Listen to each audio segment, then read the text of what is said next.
It got very complicated in the end. Can you describe how the fifth set was emotionally for you?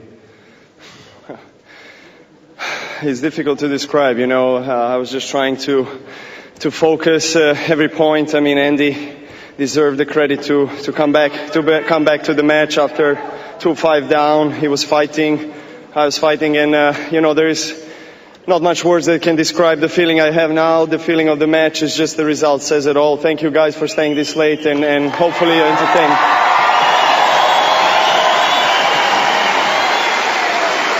It was a physically grueling match for both of you. Both of you seemed to go up and down with energy. Where did you find the strength to come back from 2 sets to 1 down in this one? I don't know, in some liquids like energy drink and water and banana and well, I think it was more of a evidently it was a physical match. It was almost 5 hours, and you know, it was one of the best matches I've played. But emotionally and mentally, it was equally hard. I think even harder. You know, we were trying always to hold our serves, and it felt like we were breaking each other serves easier than really serving it out. So, but yeah. Well, you're going for your 3rd straight major championship. There are only 4 men in the Open era who have done that. One of them standing right there. We're actually in his house, Rod Laver, the great Rod Laver.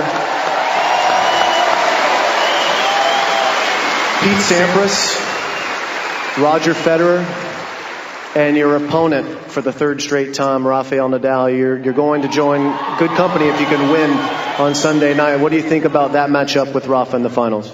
Well, first of all, I have to say I had a big privilege and honor to meet personally today Mr. Laver, and you know, he's one of the biggest and greatest players ever to play the game.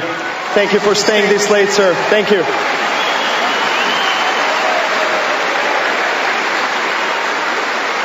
Even though it would actually be better if we played a couple of times serve and volley, but we don't know to play. We are mostly around here. We are running, you know, around the baseline. I'm sorry about that. We are trying to work on that.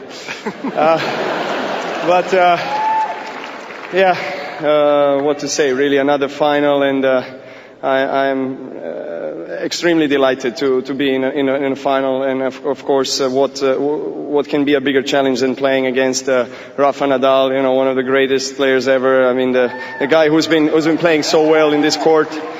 We are great friends off the court. We have lots of respect for each other. We played so many times in the last couple of years, different kinds of services. So you never know. I mean, I'm going to try to recover, and obviously it's going to be physical as well. So I need to do some push-ups tonight. You might want to save those till tomorrow.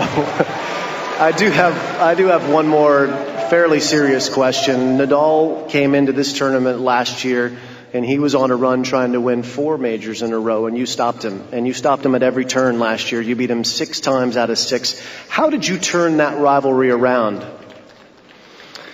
Well, to be honest, I think I matured as a player, and I started believing on the court that I can win majors. And I think mentally it was a difference. Rafa and Roger have been the 2 most dominant players in the last 7-8 years in our tennis, and it was very hard to take away the titles from them, because they play semifinals on each major, so they will not give you the titles. You have to earn it, and they made me a better player. So I'm definitely grateful for that. Well, we're grateful to see you play tonight. What a great match, ladies and gentlemen. We got a great final coming up Sunday. Rocket, great to be in your house. It sure was. A magnificent night. And there's more to come.